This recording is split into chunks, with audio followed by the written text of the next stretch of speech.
Garlic, yep. That's how you ward off a vampire. You ward off anybody with that. My stepdad. Nobody's messing with me then, because I love garlic. One of those is with religious symbols, but you have to actually have faith.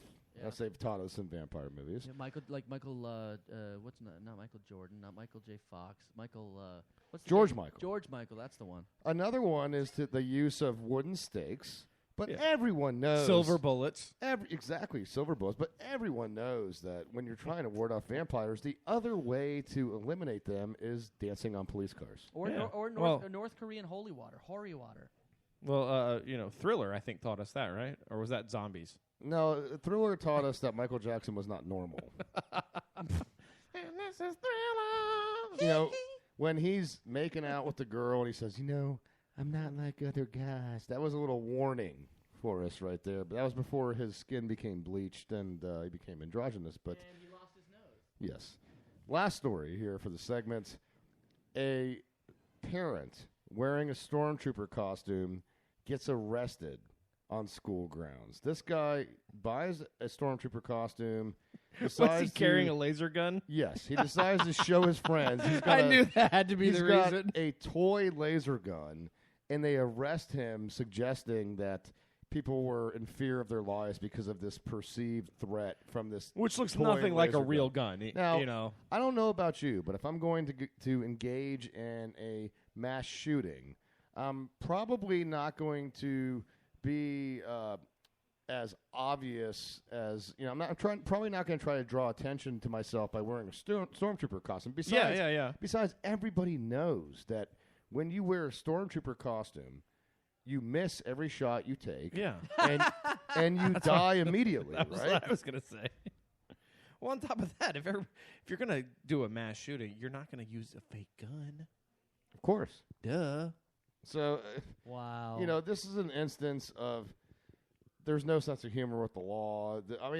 I get it. In schools, there's a fear. People want to protect their kids. There's nothing wrong with that. But the dude in the stormtrooper costume with the fake laser gun is not your guy. That's not somebody to be scared of. No. Guys, we got to jump to a quick commercial break. All you Craniacs, we're broadcasting live from the Lions Den. We'll be right back after this. When we get back, some hockey talk to get into. Stay with us. Were you injured in a car accident? Don't you worry. Don't call 911. Don't call a lawyer. At 1555-GARY-WHO, we see no need to involve the law. How you doing? I'm the one and only Paulie P. As soon as you get in a wreck, you call me on my cell, and I'll personally dispatch two, shall we say, gentlemen to the scene to give the other party involved an offer they can't refuse. Whether it's a new car, money, it don't matter. We guarantee to get you just what you deserve. At 155-GARY-WHO, you forget about it. We work for you to get you what you deserve. At 155-GARY-WHO, the client is subject to terms and conditions stated on the website and must share the names of immediate family members before service is rendered. Have you been minding your own business, only to have your day or evening ruined by a dirty animal? Well, Bitch Be Gone Animal Control, we're here to ensure these pests won't bother you no more. We use top-of-the-line traps and hunting techniques to capture our prey so that you can get on with your day. Here's our boys in action. Look at that. This one's been way overfed, Jimmy. Why don't you lay down that banana pudding trap? That's it. That's it now. A little closer. A little closer now. Oh, she bit me on the nipple. Get it. Gotcha, bitch. Hey, what are you doing? Where are you taking me? Sorry, ma'am. We got called about you pestering these gentlemen. We're just doing our job. At Bitch Be Gone Animal Control, we guarantee to capture every sort of creature that may be invading your personal space. Give us a call at 555-GET-UGLY, and we'll come and rescue you from those pesky varmints. Here's our boys again on another successful rescue mission. Okay, Billy. Before we go in, we want to be real careful now. This one seems to be quick and fasted. All right, now. It's slowly sway. And then pounce. Easy. Easy. Boom goes dynamite! Oh my God! What the are you doing? Get your damn hands off of me! So, ma'am, these These young men called us for our services. We're just doing our job. You see there? At Bitch Be Gone, we're helping the single man fight the good fight against the unwanted. So the next time you fall victim to the advances of a mangy mess of a woman, you know who to call. And remember, at Bitch Be Gone Animal Control, don't be mad. We're just doing our job. I'm Edna Garrett of the Facts of Life. I'm listening to the Cranial Emission Show, and I can't believe it. I just got Joe standing up peeing. Girls, boys. Welcome back to the Cranial Mission Show, the third segment of the program, broadcasting live on Spreaker.com from the Lion's Den. Also now casting on Periscope here. Yeah, I'm using my Periscope today, so if you want to locate us, it's like capital M1K3Y 813. That's where you're going to find me. That is my normal Twitter handle, but eventually we're going to do it on our Cranial E channel. Cool. I got to get with you on that, Ben. We'll link it to Cranial E. If you're a Twitter follower, you can find us at Cranial E. If you're a Facebook follower, go to facebook.com/The Cranial Missions Network. Like the goddamn page there. You want to call into the show, you can do so at 813-438-6068. Broadcasting from the Lion's Den, the great Brian Lyon, kind enough to have us here. The triumvirate before you, Ben Charles, Miguel Hito, the C-Squared himself, Caleb Crispy. Hello, you always forget me. And our esteemed producer, Sancho Sanchez, who is kind enough to work hard for us. I work hard. I feel like garbage sometimes. Well, Look, you give me a mic with no cord in it. Sometimes we do that on purpose. Sancho, that wasn't on accident. You know that, right? Why? What are you talking? Are you stealing Miggy's mic to talk then? Yes. Oh, okay. Yeah. Mickey, you might Yes, want to. Yeah, you might want to fend him off on that. Now, here in Tampa, we are just blessed to be able to talk about the fact that the Lightning are in the Stanley Cup Finals. Sticks of fire, baby. We're huge hockey fans here on the Cranial Mission Show. We've always, engaged in a lot of hockey talk here. And look, it's 2-2 in the finals now. Oh. Game 4, the Blackhawks well played. They won that game 2-1. Phenomenal goaltending by Corey Crawford. We were, as a Lightning fan, we had Andrei Vasilevsky, the rookie goaltender. Did a hell of a job, by the way. 20-year-old Very Russian good job. was a starter. Imagine the pressure of a goaltender that hasn't played a full game in 2 months. How many games did he play this year?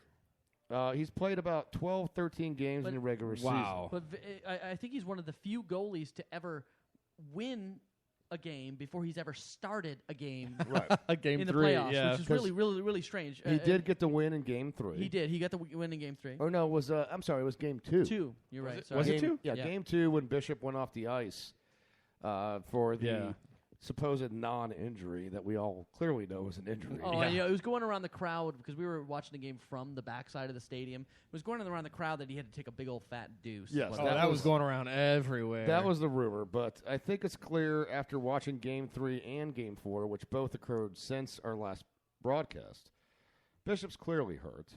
When they won Game 3, I said the 3 stars of the game were Bishop, were Hedman, and the third star was Cortisone.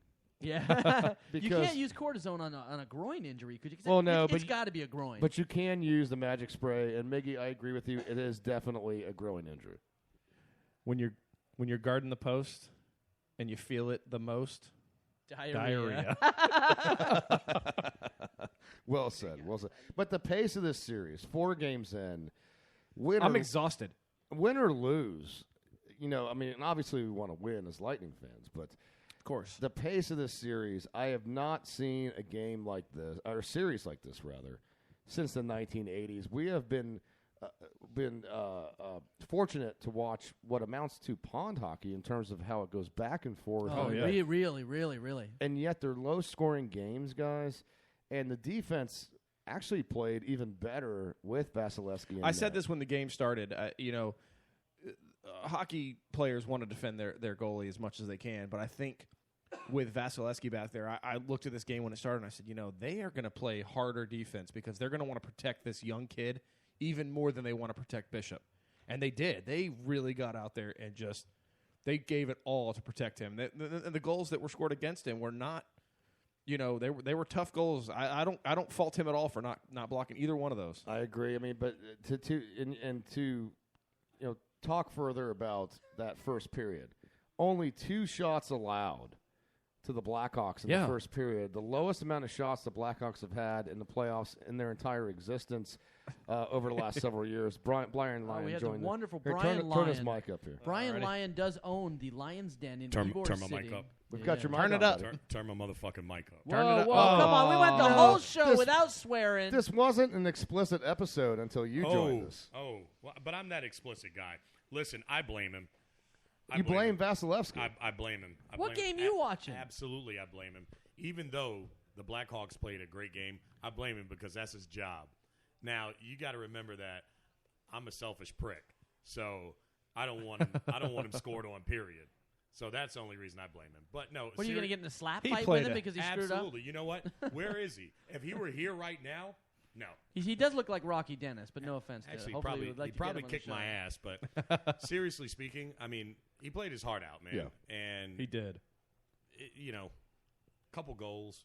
I mean, that's what those guys are there for. They're there to score. It's been the closest series since the 60s, hasn't it? It's actually been a great series. Yeah. I'm giving him a hard time because we lost a game, and I just want to win. Now, what's interesting about this series, guys, is that there were the critics that lamented the fact that the Lightning would in fact face the Blackhawks in the finals. A lot of pundits were hoping that they would see a Rangers-Chicago series. Yeah, we talked about this because that's where the money lies. Right. We talked about this right before the game, actually. 2 top television markets, 2 teams from the original Right. 6.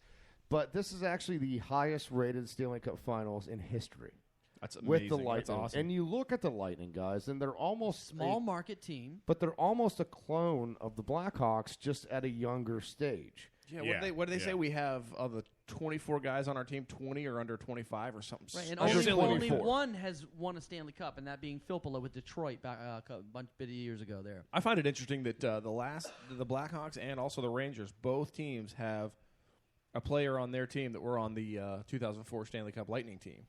That's kind of interesting to see. Yeah, Brad Richards and Marty Boyle. St. Louis. Yeah. And Dan Boyle. And Dan Boyle, Actually, yeah. Rangers 3. have 2. Yeah. Well, the last 4 teams, every one of the teams had a Lightning player, former player. We had Dominic Moore. We had Dan Boyle, Marty St. Louis on the Rangers. We had Brad Richards on the Chicago. And even Anaheim had Thompson, Nate Thompson. Right. It's nothing short of a miracle what the Lightning has pulled off thus far. Yeah. And you've got to say that there's got to be, really a ton of preparation that goes into what these guys do. They've had to, train like it's nobody's business. And it's no surprise, a lot of people that don't know hockey or that don't watch hockey are like, oh, my God, the Lightning, they're back. 11 years later, here we are, Stanley Cup final, and we're going to do it again. And God bless them. I hope we do. Absolutely. But it's not by accident. Right. Well, I hate the fluke sayers. I hear a bunch of people going, "Oh, it's a fluke." No, this like, is open your fucking eyes, This man. is a testament to the hard work of the scouting department. Oh yeah. And Steve of our Yzerman. general manager, We got Steve great Yzerman. ownership right now, man. Oh, Well, yeah, we talked about this a few weeks ago, talking about the ratings and the viewership. They were worried about a Southern team coming into the Stanley Cup Finals and not having the TV ratings that they wanted to have. And I think so we much talked that about, goes out the window right now. Well, yeah, and I think that's a testament to what we talked about a few weeks ago with Vinik owning the Lightning. He's the only sports owner in the Tampa Bay area who actually gives a crap about the community, and the community feels that. They feel all that he's done in the arena. They feel all that he's done around the community. He's donated. I was in a facility this week, the USF Center for Advanced Medical Learning. And it's a beautiful facility. Vinik donated the land You're for talking that. about Professor the X? Camels site. Camels. Yeah, it's a beautiful site, and he donated the land for that. And I think everybody in Tampa rallies behind the Lightning, not because they're just doing fantastic this year, but also because of the ownership and what they have brought to the community, what they mean to the community, and just the great job they've done. But Brian talks about the dedication that it takes to get here, and when you get this deep into the playoffs, guys, it's a war of attrition. We talk about, obviously, Bishop's hurt, but it goes beyond that. At this point, I think it's clear that Tyler Johnson is hurt as well. Oh, yeah. The fact Hey, that he hasn't taken a face-off in 3 games. he took 15 face-offs, Miggy, in the first game. Right, but now has he's not right. taken a